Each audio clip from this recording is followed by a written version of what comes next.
રાજ્યમાં કાળઝાળ ગરમી પડી રહી છે અને ખાસ કરીને મે મહિનામાં હીટ સ્ટ્રોકના કેસ વધી શકે છે।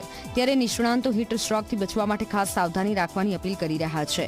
હીટ સ્ટ્રોકથી બચવા માટે બપોરના સમય બને ત્યાં સુધી બહાર નીકળવાનું ટાળવું જોઈએ। બને તો લાંબી મુસાફરી ન કરવાની સલાહ પણ નિષ્ણાંતો આપી રહ્યા છે। પ્રવાહીનું સતત સેવન કરવાની પણ સલાહ આપવામાં આવી છે।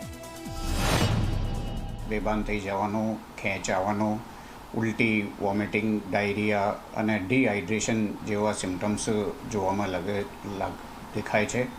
અને હીટ સ્ટ્રોકથી બચવા માટે જે મૂળ પ્રાથમિક ઉપચાર છે આના માટે તમારે ગમે તે કોઈ પણ કામ હોય ઇમરજન્સી સિવાય બપોરે 12થી લઈને 4 વાગ્યા સુધી ઘરથી બહાર નીકળવો અવોઇડ કરવો જોઈએ।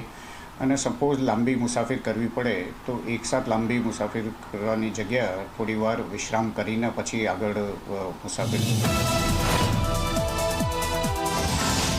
પર્યટન સ્થળ દેવભૂમિ દ્વારકામાં વેકેશનના કારણે મોટી સંખ્યામાં લોકો આવી રહ્યા છે અને ગરમી પણ ખૂબ પડી રહી છે। ત્યારે ખંભાળિયા એસટી વિભાગે મુસાફરોની રાહત માટે ખાસ પહેલ કરી છે। મુસાફરોને વિનામૂલ્યે ORS અને છાશનું વિતરણ કરવામાં આવી રહ્યું છે, જેની લોકો પ્રશંસા કરી રહ્યા છે।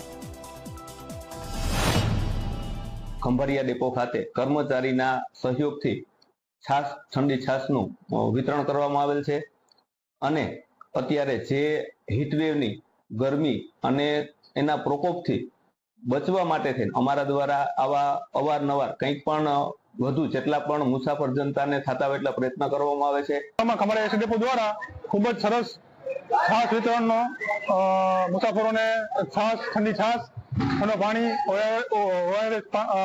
વિતરણ કરવામાં આવી રહ્યું છે। બળબડતી ગરમીમાં એક ઠંડકનો એક આહલાદક અનુભવ એ દોડાવ્યો મને એસટી ડેપોએ। સરસ મજાની ઠંડી છાશનું વિતરણ અહીં ચાલુ છે। એસટી બસ ડેપોમાં છાશનું અત્યારે ગરમીમાં સરસ આયોજન કરેલું છે અને બધાએ અત્યારે હાલ ગરમીમાં આનો લાભ લેવો જોઈએ। એસટી બસ ડેપોનો ખૂબ ખૂબ આભાર।